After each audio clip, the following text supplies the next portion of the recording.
Good morning. It's technically afternoon. I'm feeling like absolute fucking garbage. I guess I just wanted to talk about more like ex breakup stuff I'm trying to process. Um, so, the best way that I can describe like the whole breakup and how I'm feeling about it is that I was dormant. Like, I wasn't here. My body was physically here, but I was dormant when I guess the relationship was agreed upon. And it isn't something I would agree to because the relationship was a hinge and I'm monogamous. Like, no shade to anyone that like is poly and that works for them. It's just not my mode of relationship. And so I wake up, I'm in this really chaotic hinge where everyone is jealous, there's a lot of conflict, no one is really happy, and no one's getting the time with their partner that they feel that they need to feel secure. And I'm really hurt initially and shocked because I didn't get a chance to consent. I didn't get to choose who my partner was going to be. That's a huge life decision. And like, I'm a romantic. I'm someone who thinks like when I pick my partner, they're the person I'm going to be with forever. You're my person. You're my soulmate. Like, we do life together now. That's it. Like, we're intertwined forever. Sorry, I'm weird. And like, I didn't even get to choose them. And it's not like I didn't like them. They were my friend, but like, I wouldn't have even considered them my best friend before, just because I don't think we'd even hung out that many times. And like, the body could have more. And that's why DID is so scary and so stressful. I only get like a tiny sliver of my life. And it's really scary and it's hard and it feels so out of control. So like, first of all, I'm thrown into a situation where I feel that I didn't get the consent.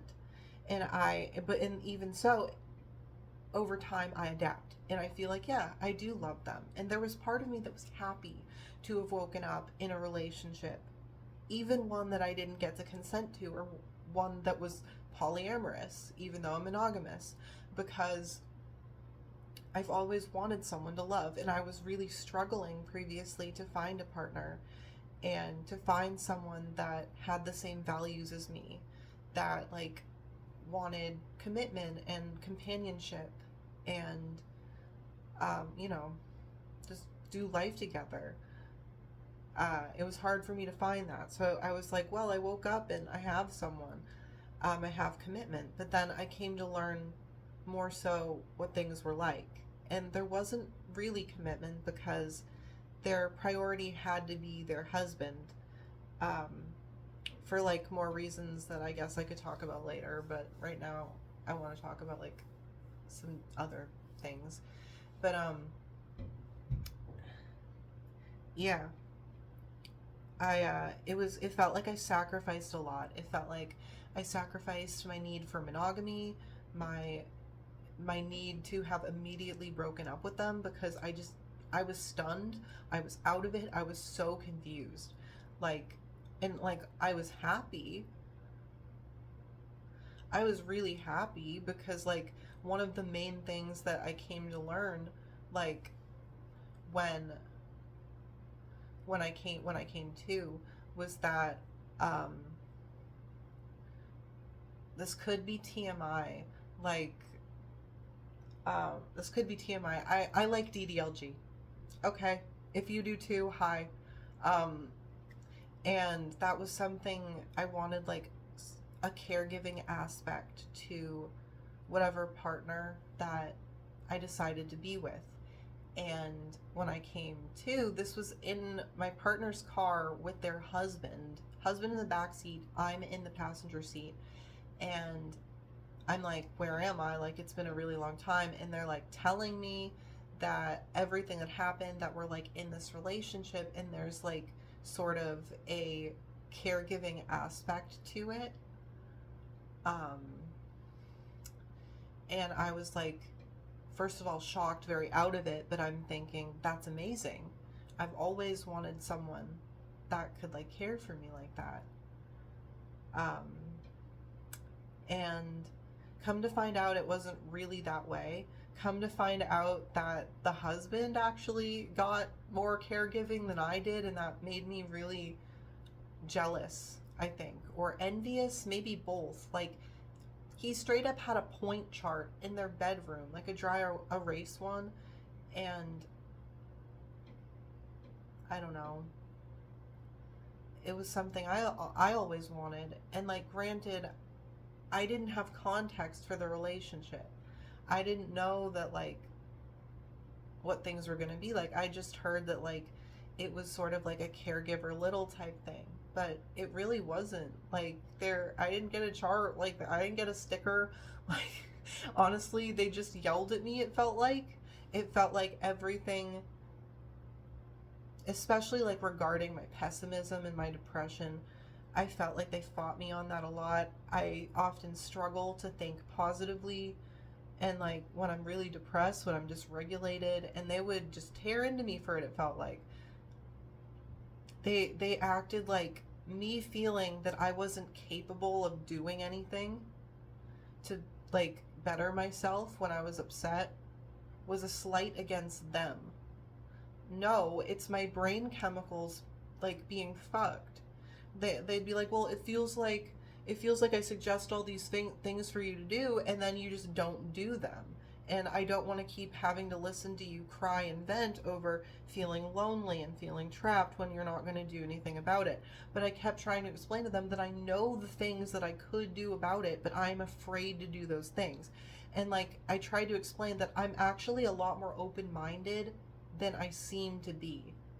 I just need to talk through things like multiple times. And I know that gets annoying, but I feel that like the right partner for me is going to be okay with my repetition, with the fact that I might have to have I'm terrified to see a psychiatrist. This is all the bad experiences I've ever had.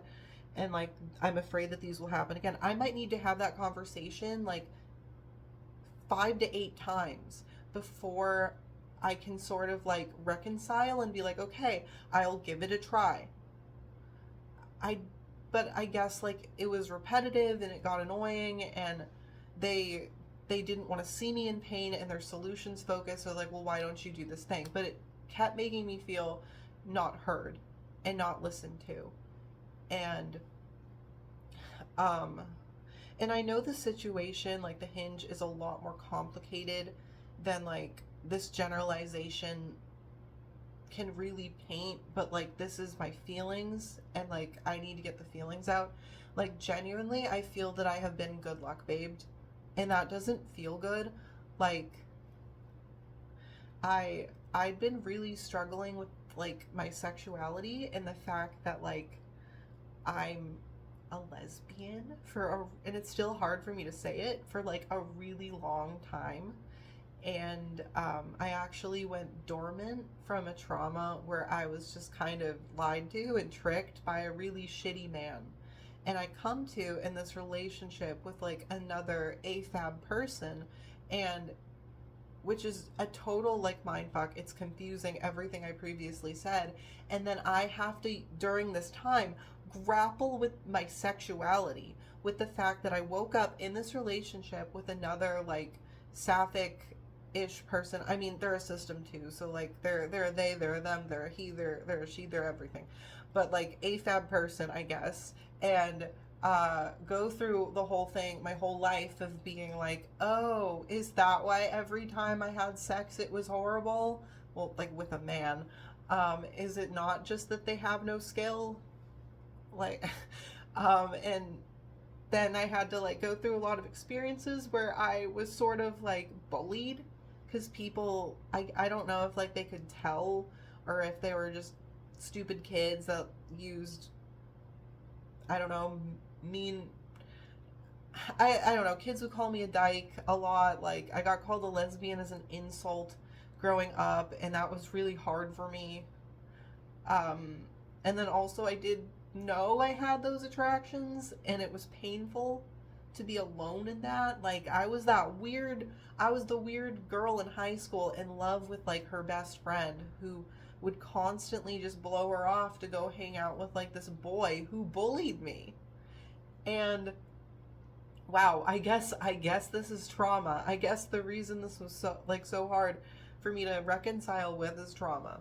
And uh but also I'm not I didn't feel like I could articulate how I was feeling to them, because when I did, I felt like they shut me down. I felt that when I told them about my fears, I was just not, they didn't say this, but the way that they acted made me feel that they were labeling me as obstinate.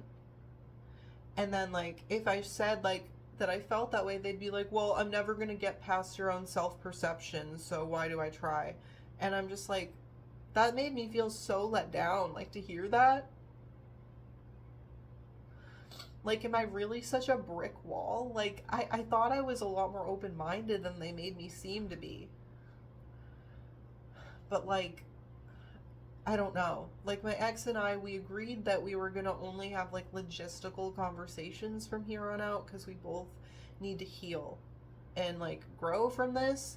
And quite frankly, like, I get so dysregulated. I get so angry about this that, like, I just don't want to accidentally hurt them because I say or do something impulsive based off of, like, emotion that is valid. My feelings are valid, but they don't need an audience right now. Well, lol, that's really